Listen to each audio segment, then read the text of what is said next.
नमस्कार बंधुगण आपण मानकु आपणकर प्रिय चैनल ओडिया ज्ञान मंदिर को स्वागत जनाऊँ।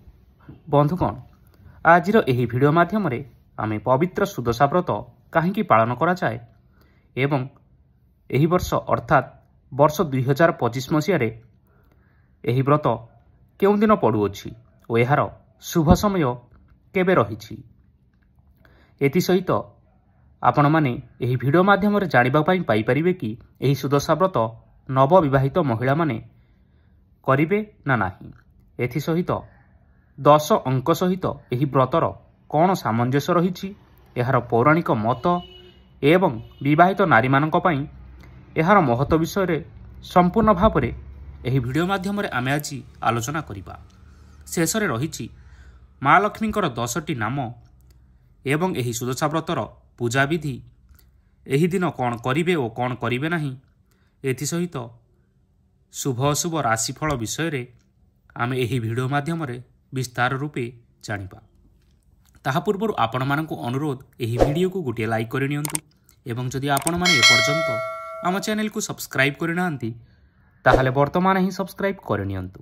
तेबे आसंतु जानिबा। सर्वप्रथमे वीडियोटी आरंभ करिबा पूर्व आपण मानकु गोटे रिक्वेस्ट आपण माने कमेंट बॉक्स रे जय माँ लक्ष्मी निश्चय लिखंतु। तेबे आसंतु जानिबा सुदशा व्रतर महत्व और धार्मिक विधि। ओडिया संस्कृति रे ओषा व्रतर यथेष्ट गुरुत्व रही। ओडिशा रे पालित हेउथिबा विभिन्न व्रत मध्यरे सुदशा व्रत अन्यतम। यह ऐश्वर्यर देवी माँ लक्ष्मींकर आराधनार एक पवित्र पर्व जहाँकि निष्ठा और भक्तिमय परिवेश मध्यरे सारा ओडिशा रे पालन करा जाए। जेकोसी ओडिया मासर शुक्लपक्ष दशमी तिथि जदि गुरुवार दिन पड़ी थाए तेबे सही दिन सुदशा व्रत करा जाए। काहेकि पालन करा जाए घरर सुख समृद्धि और शांति बजाय रखिबा पई गृहिणी माने एही व्रत को पालन करिथांती। माता लक्ष्मी को समर्पण करी महिला माने एही व्रत धारण करती। सुदशा शब्दर अर्थ सुअर्थ शुभ बा सकारात्मक एवं दशा दशार अर्थ हेउची 10 अंकर महत्व। यार अन्य अर्थ हेउची मनुष्यर दुर्दशारु सुदशा को परिणत करुथिबा एही व्रत। अर्थात एही सुदशा व्रत करिबा द्वारा आपणकर समस्त खराब समय दूर हो जाई शुभ समय आसी थाए।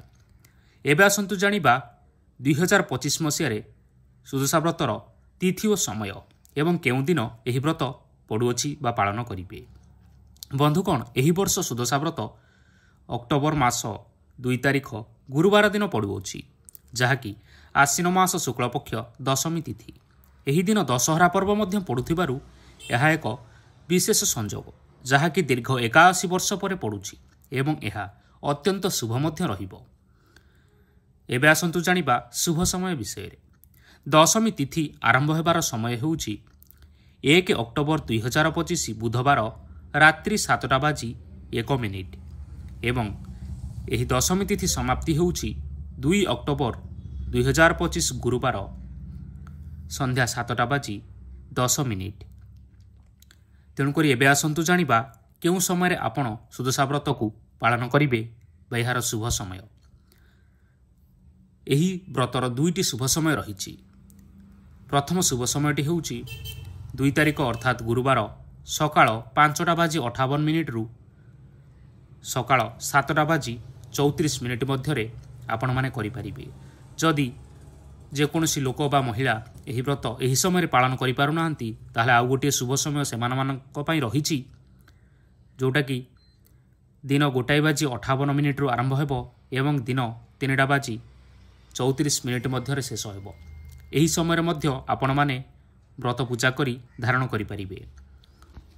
एबे आसंतु जानिबा नवविवाहित महिला मानक पई कौन रहिछि विधि। जदि सुदशा व्रत दिन विवाह तिथि पड़े ताहाले जाई नवविवाहित नारी माने निजर प्रथम सुदशा व्रत आरंभ करिथांती। एही वर्ष अर्थात 2 अक्टोबर 2025 दिन सुदशा व्रत पड़ुथिले मध्य एही दिन विवाह तिथि पड़ु नाही। तेणु एही व्रत को नुआ विवाह करी आसीथिबा नारी माने निजर प्रथम व्रत भाव पालन करि परिबे नाही। एमानंकु परवर्ती शुभ संजोग पई अपेक्षा करिबा पई पड़िबो। जेमिति कि परवर्ती शुभ संजोग अर्थात परवर्ती सुदशा व्रत କେଉଁ ଦିନ ପଡ଼ୁଛି ଏବେ ଆସନ୍ତୁ ଜାଣିବା। ପରବର୍ତ୍ତୀ ସୁଦଶା ବ୍ରତ ଆସନ୍ତା ବର୍ଷ ଅର୍ଥାତ୍ ବର୍ଷ 2026 ଫେବୃଆରୀ ମାସ 26 ତାରିଖର ଗୁରୁବାର ଦିନ ପଡ଼ୁଅଛି। ଏହି ଶୁଭ ସଂଯୋଗରେ ବିବାହ ତିଥି ମଧ୍ୟ ରହିଥିବାରୁ ଏହି ଦିନ ନବବିବାହିତ ମହିଳାମାନେ ନିଜର ପ୍ରଥମ କରି ସୁଦଶା ବ୍ରତକୁ ଆରମ୍ଭ କରିପାରିବେ। କିନ୍ତୁ ଏହି ବ୍ରତ ଅର୍ଥାତ୍ 2 ଅକ୍ଟୋବର ଗୁରୁବାର ଦିନ ପଡ଼ୁଥିବା ବ୍ରତକୁ କେବଳ ପୁରୁଣା ବର୍ତ୍ତୀ ବା ପୂର୍ବରୁ ବ୍ରତ ଆରମ୍ଭ କରିଥିବା ଲୋକମାନେ ବା ନାରୀମାନେ ଏହି ବ୍ରତକୁ କେବଳ ହିଁ କରିପାରିବେ। ଏବେ ଆସନ୍ତୁ ଜାଣିବା ପୌରାଣିକ କଥା ଓ ଲକ୍ଷ୍ମୀ ଛଡ଼ା ହେବାର ପ୍ରସଙ୍ଗ। ପୌରାଣିକ ମତ ଅନୁସାରେ ଏହି ବ୍ରତ ପ୍ରଥମେ ବିଦର୍ଭ ଦେଶର ରାଜା ନଳଙ୍କର ପାଟରାଣୀ ଦମୟନ୍ତୀ ଆରମ୍ଭ କରିଥିଲେ। ଥରେ ଦୀକ୍ଷା ନାମ୍ନୀ ଏକ ବ୍ରାହ୍ମଣୀ ନଦୀରୁ ଜଳ ଆଣିବା ସମୟରେ ନିଜର ବ୍ରତଟିକୁ ହରାଇ ଦେଇଥିଲେ। ବ୍ରତ ହରାଇ ସେ କାନ୍ଦୁଥିବା ବେଳେ ରାଜା ନଳ ତାଙ୍କ ଦୁଃଖ ଦୂର କରିବା ପାଇଁ ନିଜ ରାଣୀ ଦମୟନ୍ତୀଙ୍କ ପାଖରୁ ବ୍ରତ ଆଣି ବ୍ରାହ୍ମଣୀଙ୍କୁ ଦେଇଥିଲେ। ଯେହେତୁ ବ୍ରତଟି ମା ଲକ୍ଷ୍ମୀଙ୍କର ପ୍ରତୀକ, ତେଣୁ ଏହାକୁ ଦାନ କଲେ ମନୁଷ୍ୟ ଲକ୍ଷ୍ମୀ ଛଡ଼ା ହୋଇଯାଏ ବୋଲି ମାନ୍ୟତା ରହିଛି। ବ୍ରତ ଦାନ କରିବା ପରେ ରାଜା ଓ ରାଣୀଙ୍କର ସକଳ ସମ୍ପଦ, ସୁଖ ଓ ଐଶ୍ୱର୍ଯ୍ୟ ଅପହୃତ ହୋଇଗଲା ଏବଂ ସେମାନେ ସିହୀନ ହୋଇଯାଇଥିଲେ। ବହୁତ ଦୁଃଖ ଦୁର୍ଦ୍ଦଶା ଭୋଗ କଲା ପରେ ରାଣୀ ଦମୟନ୍ତୀ ପୁଣି ଥରେ ଯଥାବିଧି ଅନୁସାରେ ସୁଦଶା ବ୍ରତ ପାଳନ କରିବା ପରେ ସେମାନଙ୍କର ସମସ୍ତ ଅପହୃତ ସୁଖ ଓ ସୌଭାଗ୍ୟ ଫେରି ପାଇଥିଲେ। ଏବେ ଆସନ୍ତୁ ଜାଣିବା 10 ଅଙ୍କ ସହିତ ଏହି ବ୍ରତର କ'ଣ ସାମଞ୍ଜସ୍ୟ ରହିଛି ଏବଂ ପୂଜାବିଧି ବା 10 ଅଙ୍କର କିପରି ଆପଣ ଏହି ପୂଜାରେ ବ୍ୟବହାର କରିବେ। ସୁଦଶା ବ୍ରତରେ 10 ଅଙ୍କର ବିଶେଷ ମହତ୍ତ୍ୱ ରହିଛି, ଯେଉଁଥିପାଇଁ ସବୁକିଛି 10ଟି ଲେଖାଏଁ ଉପଚାରଣ କରାଯାଏ। ଯେମିତିକି 10 ପାଖୁଡ଼ା ପଦ୍ମ, 10 ବର୍ଣ୍ଣ ମୁରୁଜ, 10 ମୁଖୀ ଦୀପ, 10 ମୁଠି ଚାଉଳ, 10 ଗୋଟି କଦଳୀ ଏବଂ 10 ଗୋଟି ମଣ୍ଡା ପିଠା ଏହି ଦିନ ଲଗାଯାଇଥାଏ ମା ଲକ୍ଷ୍ମୀଙ୍କ ପାଖରେ। ଏହି ଦିନ ବିବାହିତମାନେ 10 ଖିଆ ଧଳା ସୂତାରେ ବା 10ଟି ଖିଅ ଥିବା ଧଳା ସୂତାରେ 10ଟି ଗଣ୍ଠି ଦେଇ ବ୍ରତକୁ ପୂଜା କରିଥାନ୍ତି ଏବଂ ତାହାକୁ ପରବର୍ତ୍ତୀ ସୁଦଶା ବ୍ରତ ପର୍ଯ୍ୟନ୍ତ ନିଜର ବାହୁରେ ଧାରଣ କରିଥାନ୍ତି।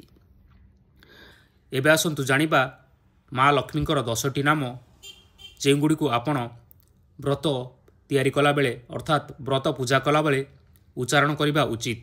ଯେମିତିକି ଆପଣମାନେ ଜାଣିଛନ୍ତି ସୁଦଶା ବ୍ରତରେ 10ଟି ଗଣ୍ଠି ରହିଥାଏ। ତେଣୁକରି ପ୍ରତ୍ୟେକ ଗଣ୍ଠି ବାନ୍ଧିଲା ବେଳେ ଆପଣମାନେ ମା ଲକ୍ଷ୍ମୀଙ୍କର ଅଲଗା ଅଲଗା ନାମ ଉଚ୍ଚାରଣ କରିବା ଉଚିତ। ତେଣୁକରି 10ଟି ଗଣ୍ଠି ପାଇଁ 10ଟି ନାମ ରହିଛି। ଯେମିତିକି ଆପଣ ପ୍ରଥମ ଗଣ୍ଠି ବାନ୍ଧିଲା ବେଳେ ମା ଲକ୍ଷ୍ମୀଙ୍କର ଲକ୍ଷ୍ମୀ ନାରାୟଣୀ ନାମ ଉଚ୍ଚାରଣ କରିବା ଉଚିତ ଏବଂ ସେହିଭଳି ଭାବରେ ଦ୍ୱିତୀୟ ଗଣ୍ଠି କଲାବେଳେ ମା କମଳିନୀର ନାମ ଉଚ୍ଚାରଣ କରିବା ଉଚିତ। ସେହିପରି ତୃତୀୟଟି ରହିଛି ଶ୍ରୀହରି ହରପ୍ରିୟା, ଚତୁର୍ଥ ପଦ୍ମାଳୟା, ପଞ୍ଚମ କମଳା, ଷଷ୍ଠରେ ରହିଛି ଚଞ୍ଚଳା, ସପ୍ତମରେ ରହିଛି ବିଘ୍ନେଶ୍ୱରୀ, ଅଷ୍ଟମରେ ରହିଛି ସିନ୍ଦୁର ଦୁଲଣୀ, ନବମରେ ରହିଛି ଦୁର୍ଗତିନାଶିନୀ। ସେହିଭଳି ଭାବରେ ଆପଣ ଯେତେବେଳେ ଶେଷ ଗଣ୍ଠି ବା 10 ନମ୍ବର ଗଣ୍ଠିଟି ଦେଉଛନ୍ତି, ସେହି ସମୟରେ ଆପଣମାନେ ମା ଲକ୍ଷ୍ମୀଙ୍କର ବିଷ୍ଣୁ ପାଟରାଣୀର ନାମ ଉଚ୍ଚାରଣ କରି ଗଣ୍ଠି ଦେଇପାରିବେ। ଏବେ ଆସନ୍ତୁ ଜାଣିବା ପୂଜାବିଧି ଓ କ'ଣ କରିବେ। ପୂଜା ଆରମ୍ଭ ଅର୍ଥାତ୍ ସୁଦଶା ବ୍ରତର ପୂଜା ବ୍ରହ୍ମ ମୁହୂର୍ତ୍ତରେ ଆରମ୍ଭ କରିବା ଅତ୍ୟନ୍ତ ଶୁଭଦାୟକ ହୋଇଥାଏ, କାରଣ ଏହି ସମୟରେ ମା ଲକ୍ଷ୍ମୀ ଭକ୍ତମାନଙ୍କ ଘରକୁ ଆସିଥାନ୍ତି ବୋଲି ମାନ୍ୟତା ରହିଛି। ଏବେ ଆସନ୍ତୁ ଜାଣିବା ପୂଜା ସମୟରେ କ'ଣ ସବୁ କରିବେ। ପ୍ରଥମତଃ ଶୁଦ୍ଧତା ଓ ସ୍ନାନ ଉପରେ ଆପଣମାନେ ନିଶ୍ଚିନ୍ତ ଧ୍ୟାନ ଦେବା ଉଚିତ। ସେଥିପାଇଁ ଆପଣମାନେ ସୂର୍ଯ୍ୟୋଦୟ ପୂର୍ବରୁ ଶଯ୍ୟାତ୍ୟାଗ କରନ୍ତୁ ଏବଂ ବିଳମ୍ବ ପର୍ଯ୍ୟନ୍ତ ଶୋଇ ରୁହନ୍ତୁ ନାହିଁ। ପ୍ରଥମେ ଘର ଓ ବାସି ବିଛଣା ସଫା କରି ହଳଦୀ ଲଗାଇ ସ୍ନାନ କରିବା ଉଚିତ। ଏହାପରେ ବସ୍ତ୍ର ଧାରଣ କରିବା ଉଚିତ। ଯଦି ଆପଣ ସୁଦଶା ବ୍ରତ ପାଳନ କରୁଛନ୍ତି, ତେଣୁକରି ଆପଣମାନେ ଏହି ଦିନ ହଳଦୀ, ଧଳା ବା ନାଲି ରଙ୍ଗର ଶାଢ଼ୀ ପୂଜା ଆରମ୍ଭ କରନ୍ତୁ ପିନ୍ଧିକିରି ଏବଂ ପ୍ରଥମେ ତୁଳସୀ ଚଉରା ନିକଟରେ ମା ବୃନ୍ଦାବତୀଙ୍କୁ ପୂଜା କରିବା ପରେ ଯାଇ ଠାକୁର ଘରେ ଆପଣମାନେ ମା ଲକ୍ଷ୍ମୀଙ୍କର ପୂଜା କରିପାରିବେ। ଗୁରୁବାର ଓ ସୁଦଶା ବ୍ରତ ବୃହସ୍ପତିଙ୍କୁ ସମର୍ପିତ ହୋଇଥିବାରୁ ଏହି ଦିନ ହଳଦୀ, ଚଣା ଡାଲି କିମ୍ବା କଦଳୀ ଭଳି ହଳଦିଆ ବସ୍ତୁ ଦାନ କରିବା ଶୁଭ ମନାଯାଏ। ଏହି ପୂଜା ସମୟରେ ଆପଣମାନେ ବୃହସ୍ପତି ମନ୍ତ୍ର 108 ଥର ଜପ କରନ୍ତୁ। ଏବଂ ଆପଣମାନଙ୍କୁ ନିଶ୍ଚିନ୍ତ ଭାବରେ ଶୁଭ ଫଳ ମିଳିବ। ଧୂପଦାନ ସମୟରେ ଆପଣମାନେ ନିଜ ଘରେ ଧୂପ ଜଳାଇ ଘର ସାରା ବୁଲାନ୍ତୁ। ଏହାଦ୍ୱାରା ନକାରାତ୍ମକ ଶକ୍ତି ନିଶ୍ଚିନ୍ତ ଭାବରେ ଦୂରେଇ ଯିବ। ଏବେ ଆସନ୍ତୁ ଜାଣିବା କେଉଁଭଳି ଭାବରେ ମା ଲକ୍ଷ୍ମୀଙ୍କର ପ୍ରସାଦ ଆପଣମାନେ ମା ଲକ୍ଷ୍ମୀଙ୍କୁ ଲଗାଇ ପାରିବେ। ମା ଲକ୍ଷ୍ମୀଙ୍କ ପାଖରେ 3ଟି ବେଳାରେ ଭୋଗ ଲଗାଯାଇଥାଏ।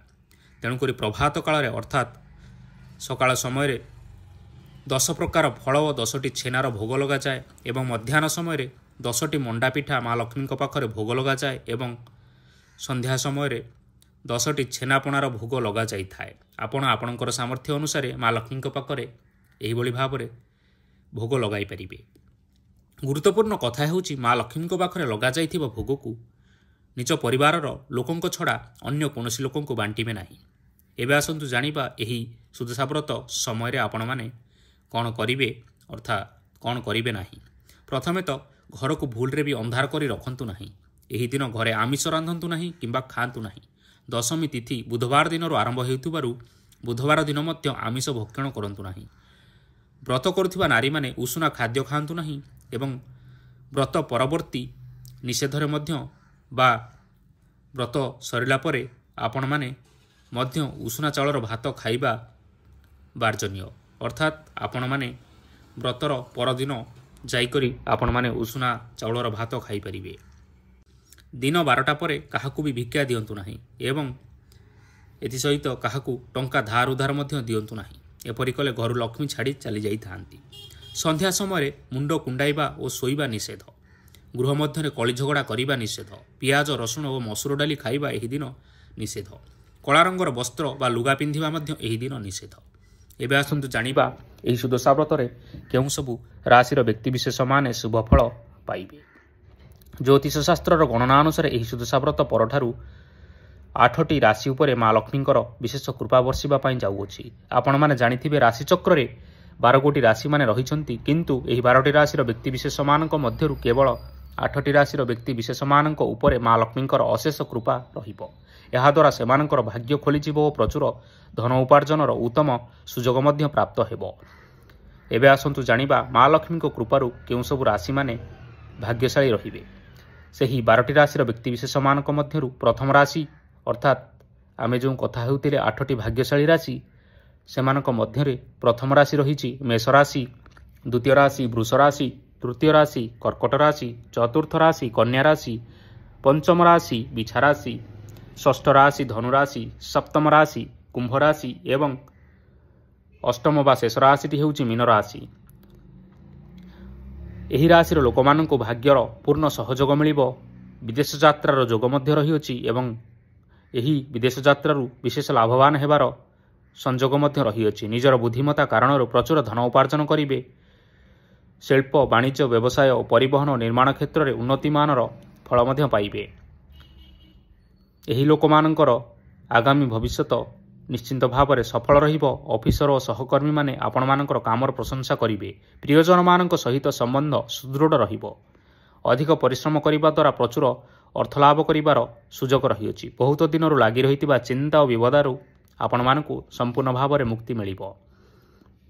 ଏହି ରାଶିର ଲୋକମାନଙ୍କୁ ସଫଳତା ପ୍ରାପ୍ତି ହେବ। ସାମାଜିକ ପ୍ରତିଷ୍ଠା ଓ ମାନ ସମ୍ମାନ ବୃଦ୍ଧି ହେବ ଏବଂ ପ୍ରେମୀ ଓ ପ୍ରେମିକାମାନେ ପ୍ରେମ କ୍ଷେତ୍ରରେ ସଫଳତା ପାଇବେ। ଶିକ୍ଷା କ୍ଷେତ୍ରରେ ଉନ୍ନତି କରିବେ। ପରିବାରରେ ମାଙ୍ଗଳିକ କାର୍ଯ୍ୟର ଆୟୋଜନ ହୋଇପାରେ। ଶୁଭ ସମାଚାର ଶୁଣିବାକୁ ମଧ୍ୟ ମିଳିପାରେ ଏବଂ ଘରେ ନୂତନ ବସ୍ତୁ ମଧ୍ୟ ଆପଣମାନେ କ୍ରୟ କରିପାରନ୍ତି। ତେଣୁ ଘରର ମହିଳାମାନେ ଘରର ସୁଖ ସମୃଦ୍ଧି ଓ ଶାନ୍ତି ବଜାୟ ରଖିବା ପାଇଁ ଏହି ବ୍ରତକୁ ବହୁତ ନିଷ୍ଠାର ସହିତ ପାଳନ କରିବା ଆବଶ୍ୟକ। ତେଣୁ ବନ୍ଧୁଗଣ, ଆପଣମାନେ ଏହି ଭିଡ଼ିଓ ମାଧ୍ୟମରେ ଆଜି ଏହି ପବିତ୍ର ସୁଦଶା ବ୍ରତର ସମ୍ପୂର୍ଣ୍ଣ ବିବରଣୀ ବିଷୟରେ ଜାଣିବା ପାଇଁ ପାଇପାରିଲେ। ଯଦି ଆପଣମାନଙ୍କ ମନରେ ଆଉ କୌଣସି ପ୍ରଶ୍ନ ରହିଅଛି ବା କିପରି ବ୍ରତ କରିବେ ଏହାର ଭିଡ଼ିଓ ଅର୍ଥାତ୍ କେଉଁ ସମୟରେ କ'ଣ କରିବେ ନାହିଁ ଏବଂ ଆଉ ଯଦି କୌଣସି ପ୍ରଶ୍ନ ରହିଛି ଆପଣମାନେ କମେଣ୍ଟ ବକ୍ସରେ ଆମକୁ ଜଣାନ୍ତୁ। ଆମେ ପରବର୍ତ୍ତୀ ଭିଡ଼ିଓରେ ଆପଣମାନଙ୍କୁ ସେହି ସବୁ ପ୍ରଶ୍ନର ଉତ୍ତର ଦେବୁ। ତେବେ ଆଶା କରୁଛୁ ଆପଣମାନଙ୍କୁ ଏହି ଭିଡ଼ିଓଟି ନିଶ୍ଚୟ ପସନ୍ଦ ଆସିଥିବ। ପସନ୍ଦ ଆସିଥିଲେ ଏହି ଭିଡ଼ିଓକୁ ଲାଇକ୍ କରିବା ସହିତ ଆପଣଙ୍କ ପ୍ରିୟଜନମାନଙ୍କ ସହିତ ସେୟାର କରିନିଅନ୍ତୁ। ଧନ୍ୟବାଦ।